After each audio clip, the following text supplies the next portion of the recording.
છું કે ઘણા બધા સ્ટોક એવા છે કે જે મોમેન્ટમમાં છે, બટ સમહાઉ આઈ બિલીવ કે માર્કેટમાં જે સ્ટ્રેન્થ છે એ સિલેક્ટિવ સેક્ટરમાં જ છે. અને એ સેક્ટર છે, જો તમે જોશો તો ફાર્મા, અને જોશો તો કેપિટલ ગુડ સેગમેન્ટમાંથી ખાસ કરીને ટ્રાન્સમિશન સેક્ટરના સ્ટોક્સ.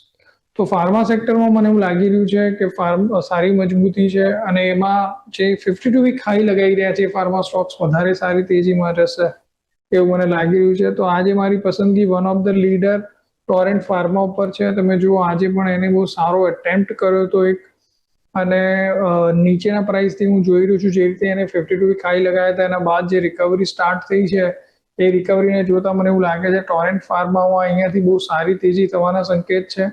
4500 રૂપિયાની આજુબાજુ સ્ટોક ટ્રેડ થઈ રહ્યો છે. આ જ ભાવમાં બાય કરવાનું રેકમેન્ડેશન રહેશે. નીચેમાં 4325નો સ્ટોપ લોસ રહેશે. ઉપરમાં 4800ના ટાર્ગેટ આવનારા 1 મહિનામાં આવે એવું લાગે છે. ઓકે, તો 4800 સુધીના ટાર્ગેટ્સ માટે અહીંયા તમને સલાહ બનતી જોવા મળી રહી છે. એટલે ટોરન્ટ ફાર્મા પર તમે ખાસ નજર રાખો. અત્યારે ફિલહાલ એક્શન 4800ના ટાર્ગેટ્સ, 4325ના સ્ટોપ લોસ સાથે સરની સલાહ આજે બનતી જોવા મળી રહી છે. Torrent pharma